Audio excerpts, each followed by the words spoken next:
Hospitales embrujados en Inglaterra. El periodista inglés Lawrence Dobson investigó 3 hospitales en su país donde se registraron sucesos paranormales. En uno de estos, en el Hospital de la Universidad de Londres, se aparece el fantasma de una enfermera que en vida se llamó Elizabeth George. Ella se suicidó en 1885 porque la atormentaba el remordimiento de haber asesinado accidentalmente a uno de los pacientes cuando le inyectó una dosis fatal de morfina. A partir de ese momento, personal del hospital la ha visto siempre al lado de los pacientes que van a recibir una inyección, tal vez para cuidar que las enfermeras no incurran en el mismo error. Este caso, sin duda, nos recuerda el de la planchada, y aunque algunos investigadores afirmen que el espectro de Eulalia se aparece en el Hospital Juárez de la Ciudad de México, es evidente que cada hospital o clínica, por más modesta que sea, puede albergar a sus propios espectros. Retomando los casos investigados por Lawrence Dobson, encontramos otro registrado en 1954, pero este en el Hospital de Londres. Una enfermera le platicó a Dobson que fue testigo de cómo una paciente hablaba con un señor de avanzada edad y con una joven de aproximadamente 30 años de edad. La enfermera los vio algo raros, pero nunca se imaginó que fueran en realidad unos espectros, hasta que la paciente, que padecía cáncer, le dijo que había recibido la visita de su esposo y su hija fallecidos para que se fuera con ellos. Breves momentos después, la señora murió. El último caso que investigó el periodista inglés les ocurrió a 2 enfermeras del Hospital General Septon de Liverpool en 1979. Ellas comenzaron su turno de la noche y su jefa no llegaba. A los pocos minutos la vieron y ésta les hizo la seña de que guardaran silencio. Les dijo que iba a otra sala. Unas horas después se enteraron que su jefa no se había presentado a trabajar porque había muerto en un accidente automovilístico mientras se dirigía al hospital. Misteriosas apariciones en el hospital. En el hospital al que llamaremos cariñosamente de Santa Prisca, y el cual está situado justamente a un lado de la morgue de aquella ciudad en Colima, solo se oían susurrar aquellos lamentos de los familiares que van a reconocer los cuerpos de los que un día fueron sus seres queridos. Nunca había ocurrido algo extraordinario, aparte de los ruidos comunes que los cuerpos hacen en los refrigeradores, a causa de la descomposición orgánica, pero nunca uno de ellos se había escuchado hasta el hospital. Aquel día 21 de noviembre, al caer la noche, el personal que trabajaba en horas nocturnas se preparaba tomando un poco de café, especialmente aquella enfermera a la que llamaremos solo Ana, quien era la encargada de la sala de terapia intensiva ubicada en el primer piso del edificio. La bella Ana recuerda perfectamente que faltando 5 minutos para que dieran las 2 de la madrugada, se encontraba llenando el reporte del estado de los pacientes. Justo en esos instantes, sintió una pesadez repentina que invadía el ambiente. El cuerpo de la enfermera quedó completamente paralizado y tratando de volver su mirada hacia la puerta, vio claramente cómo un hombre lo suficientemente alto se encontraba justo a sus espaldas. Aquel ser tenía una particularidad: no tenía cabeza.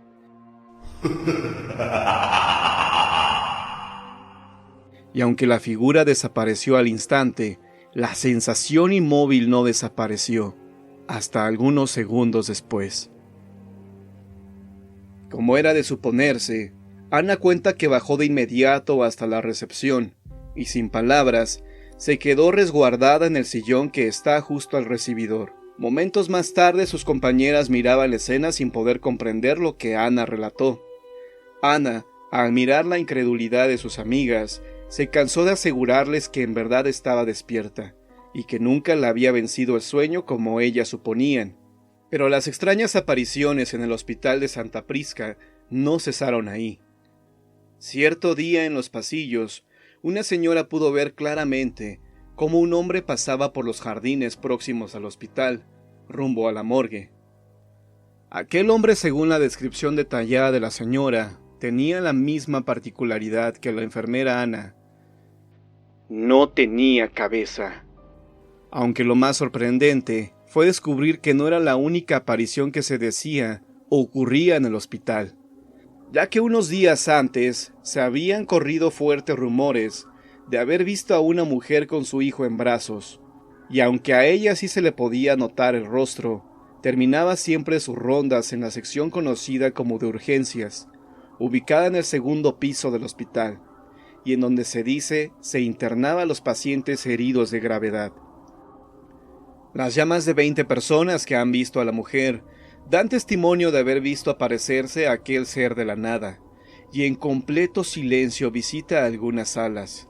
Se detiene frente a una persona para observarla, y posteriormente desaparece ante los ojos incrédulos que no han podido explicarse aquel fenómeno. Sin embargo, los pasillos y habitaciones del hospital no son los únicos testigos de extrañas apariciones. Justo en el ala izquierda de los jardines, se aparece la silueta de una joven alta y de buen porte, tal y como lo narra el velador. Me encontraba aquella noche haciendo mi rondín.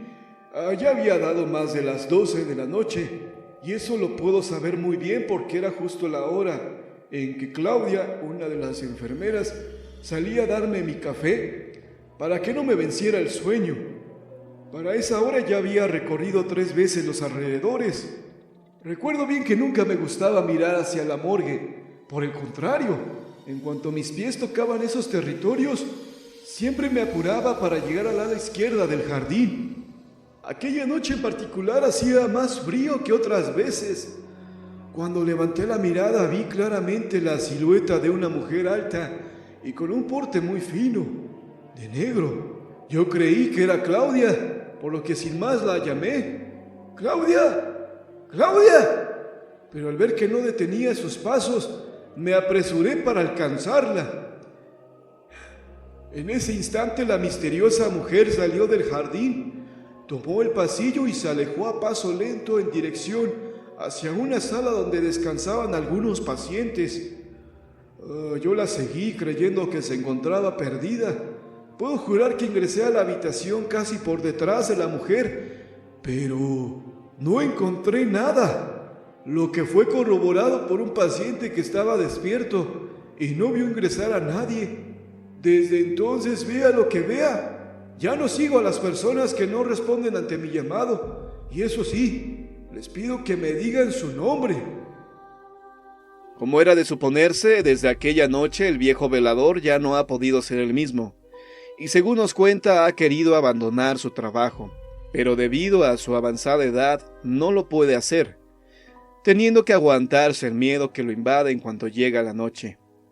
Hoy en día, son innumerables las personas que han descrito las apariciones de la fina dama de negro, quien noche tras noche deambula por los jardines para terminar en un cuarto del hospital.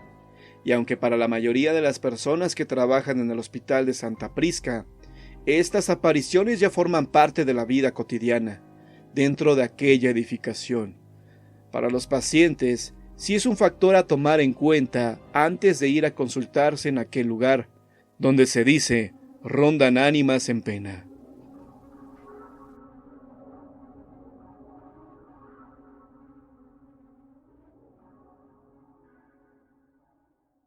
La enfermera fantasma, la planchada de Monterrey.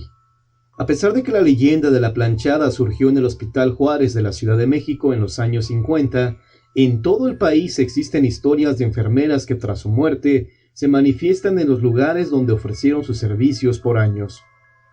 Sobre la avenida Hidalgo, cerca del complejo vial de Constitución y Gonzalitos, en la zona sur del sector Obispado en Monterrey, se encuentra el Hospital Muguerza, en el cual pacientes y personal han reportado la presencia de una enfermera fantasma.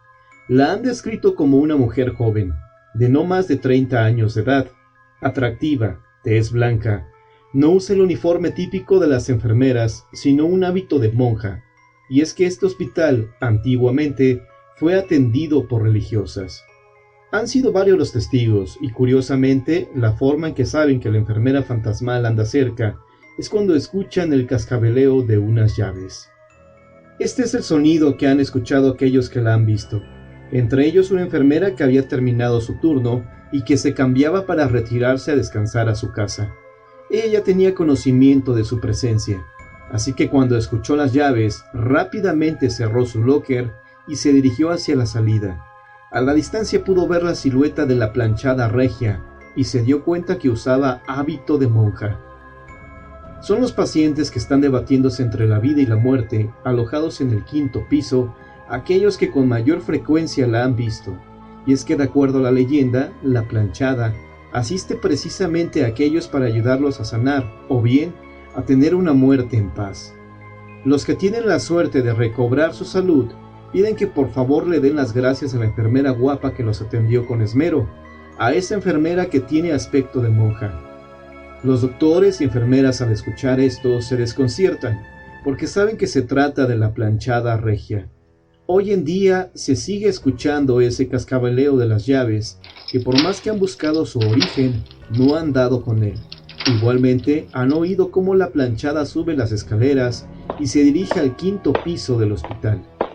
Médicos, enfermeras e incluso los guardias de seguridad han sido testigos mudos de su presencia, y digo mudos porque no desean hablar de sus encuentros con esta enfermera, que algunos han dicho falleció en este hospital cuando el elevador tuvo una avería y ella quedó atrapada entre sus puertas.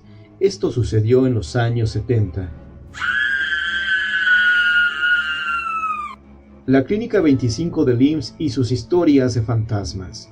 Y ya que hablamos de la planchada regia, no podíamos dejar de mencionar a la Clínica 25 del IMSS de Monterrey, Nuevo León, que se encuentra sobre la avenida Lincoln en la colonia Nueva Morelos.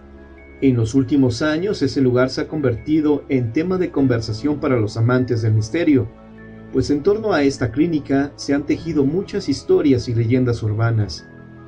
Una de ellas es que en el 10º piso se realizó un exorcismo a una mujer y que debido a ello, ese piso tuvo que ser clausurado. Otros han dicho que se cerró porque en él se practicaban experimentos de clonación, y otros más se han aventurado a comentar que ahí se traficaba con órganos. Palabras más, palabras menos, en realidad son meros rumores. En este caso lo interesante, lo que en verdad nos atañe, es saber si efectivamente en el 10º piso se realizó un exorcismo, y si así fue, la interrogante sería ¿a quién y qué fue de esa persona? ¿Logró sobrevivir al ritual? Han sido contados los exorcismos practicados en un hospital, y solo podemos citar el de Robin Mannheim, que inspiró la película El Exorcista. Tal vez se hayan practicado muchos otros, pero se mantienen en el anonimato. Es por eso muy interesante este dato, pues dicen que esa fue la causa por la que clausuraron el 10º piso. Otra de las historias que se cuentan de este lugar es la que involucra a Margarita. Esa mujer era una enfermera ejemplar que cuidaba con esmero a sus pacientes. Era tanta su vocación que a veces hasta descuidaba a su familia, integrada por su esposo y sus 2 hijas. En una ocasión, la hija menor, al estar jugando, sufrió un accidente. Rápidamente fue llevada al hospital, pero no fue atendida por su madre, sino por otras enfermeras que eran inexpertas, y la niña no logró sobrevivir, lo que provocó que Margarita viviera con ese remordimiento. El esposo de Margarita la culpaba de la muerte de su hija menor por no estar al pendiente de sus hijas, lo que los condujo al divorcio, y él se quedó con la custodia de su otra hija. Margarita se quedó sola, y esto le provocó un severo daño. Comenzó a hacer todo lo contrario de lo que habitualmente hacía. A los pacientes que estaban a su cargo, ya no solo no los atendía con esmero, sino que a muchos los comenzó a matar inyectándoles una sustancia prohibida. Ante el incremento de muertes en el 7º piso, uno de los doctores empezó a investigar el motivo y descubrió que Margarita era la causante de tantos decesos, por lo que acudió a la policía para hacerla pagar por sus fechorías, pero la enfermera, al enterarse que había sido descubierta, decidió terminar con su vida inyectándose la misma sustancia que suministraba a sus pacientes. Tiempo después de la muerte de Margarita, sus compañeras y doctores que laboraban en ese lugar comenzaron a verla deambular por los pasillos, lo cual les provocaba terror, pues sabían que en vida ella fue una asesina. Las apariciones solo se daban en el 7º piso, y ante el temor que ella cobrara otra víctima, la administración de la clínica decidió cerrar ese piso. Esa es la historia, la leyenda que se cuenta, pero hasta hoy nadie sabe la verdad. Al conocer este tipo de historias de enfermeras fantasmales, la gente inmediatamente la relaciona con el caso de la planchada. No en todos los casos será así, pues la de Margarita es una historia diferente a la de Eulalia, y así existen otras más que con el paso del tiempo se convertirán en leyendas.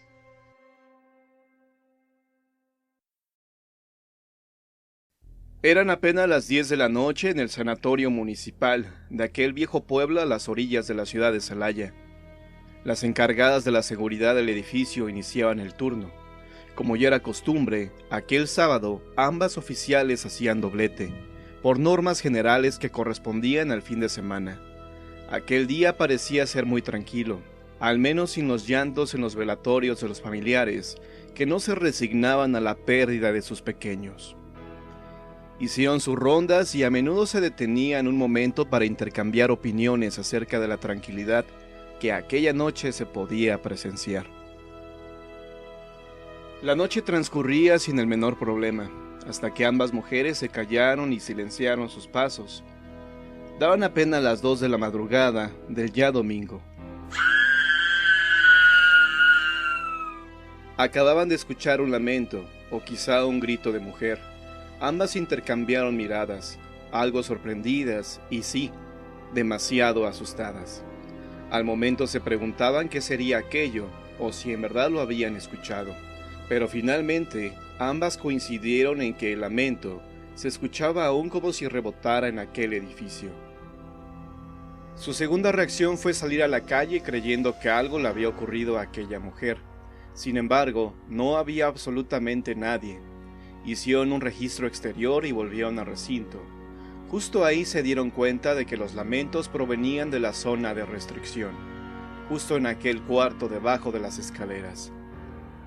En los más de 12 años de servicio, nunca les había ocurrido algo semejante, por lo que sin más, comenzaron a inquietarse, aunque de momento les tranquilizaba el pensar que se podía tratar de una broma. Sí, tal vez aquellos ruidos provenían de alguna cinta de terror que el policía había dejado olvidada, y con eso de la tecnología, el aparato seguramente se encendió solo. Con esta firme idea, ambas registraron con atención el lugar, pero en vano, nuevamente encontraron el lugar totalmente vacío. Después de una larga espera, decidieron pedir ayuda a la policía municipal. Minutos más tarde llegaron al lugar 3 patrullas. Un efectivo demasiado grande se había desplazado hasta la zona, y no era para menos, ya que el lugar presumía de estar plagado de maleantes, dispuestos a realizar cualquier acto criminal, pero eso de hacerse pasar por una mujer en peligro no tenía nombre. Los testigos de aquellos actos recuerdan que únicamente 2 policías se quedaron afuera para custodiar la entrada, mientras que el resto se introdujo al recinto en busca de aquel criminal. Los 10 policías que entraron describieron perfectamente el grito de una mujer o animal, al parecer encerrado en algún lugar del sanatorio, pero la sorpresa se acrecentó cuando se pudieron escuchar claramente algunos pasos y golpes provenientes de los pisos alternos.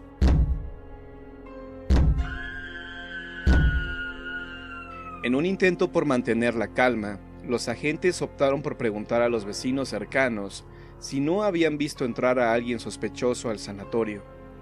De esta manera llamaron al vigilante del edificio colindante para saber si él fue testigo de aquel hecho sobresaliente e inquietante para todos. Pero no era así. Al llegar el viejo vigilante solo se sumó a los testigos de aquellos lamentos totalmente inexplicables.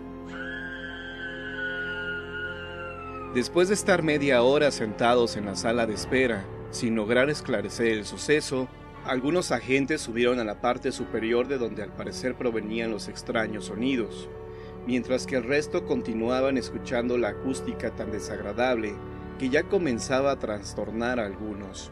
Sin embargo, algunos de los presentes aseguran que los policías de arriba no escucharon más los lamentos. Al pasar las horas y al saberse atrapados ante un suceso sin explicación, se marcharon al cuartel a rellenar el parte oficial, no sin antes dejar protegidas a las guardias, quienes permanecían inquietas. Como el lamento y los golpes no cesaron, llamaron de nuevo a los policías, quienes en menos de 15 minutos llegaron nuevamente al lugar, para esta vez poner fin a los consecutivos golpes y lamentos. En cuanto llegó el día, la noticia se repartió por los alrededores. Algunos se hicieron presa del miedo, y algunos otros más solo se burlaron de aquella increíble historia, ya que en realidad ni los policías ni los guardias podían explicar lo acontecido aquella noche. Con respecto al vigilante del edificio contiguo, solo se sabe que pidió su cambio, ya que no quería seguir siendo parte de aquellos inexplicables sucesos. Con este panorama de incertidumbre y confusión, el jefe de policía mandó peinar la zona. Solo de esta manera pudieron descubrir que precisamente debajo del sanatorio pasaba una galería subterránea, la cual se encontraba totalmente tapiada, por lo que descartaron la posibilidad de que alguien pudiera haber entrado por aquel lugar. Al remover los escombros, solo encontraron restos de animales muertos. Pero los sucesos no pasaron ahí. Al cabo de una semana, una enfermera se inquietó demasiado al escuchar que los miembros de una familia lloraban muy fuerte.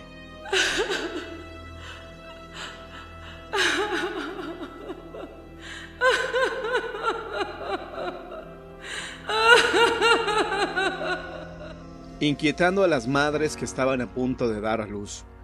Aunque a la hora de hacer un reporte, los vigilantes se pudieron percatar de que aquella misma noche, algunos pacientes se quejaron porque no le aplicaban somníferos a aquella mujer que se lamentaba con gran peculiaridad.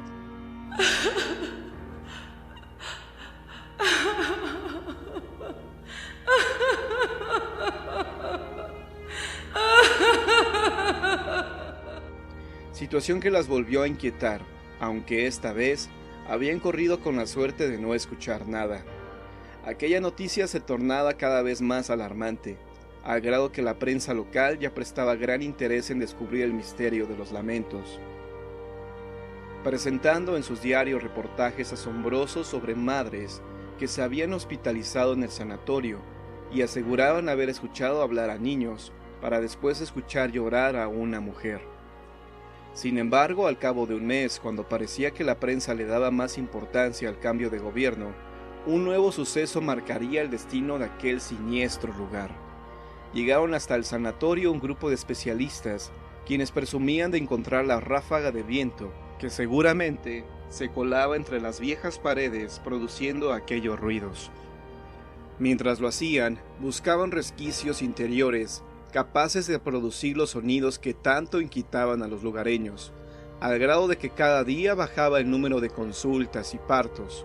Al cabo de unas horas solo encontraron algunas grietas en las piedras del doble muro de la segunda sala, los cuales al parecer eran naturales, aunque sin motivo para realizar dicha acústica. El segundo lugar a inspeccionar era aquel viejo cuarto, donde al parecer se iniciaron los lamentos aquella noche.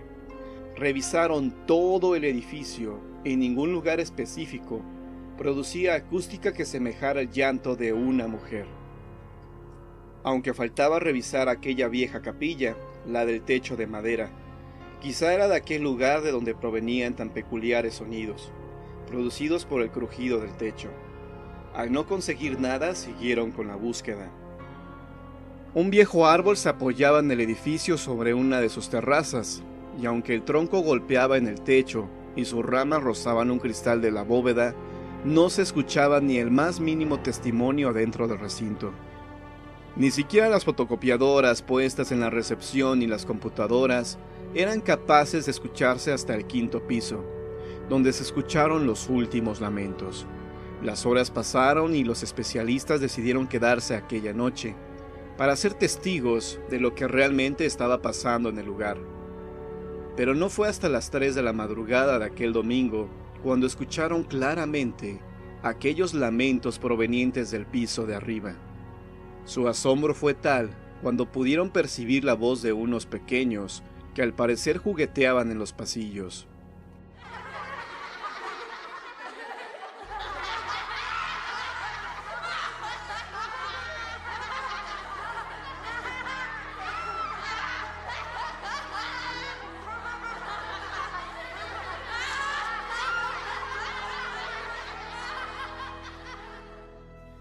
En cuanto se repusieron, se armaron de valor a fin de dar por terminada aquella absurda investigación.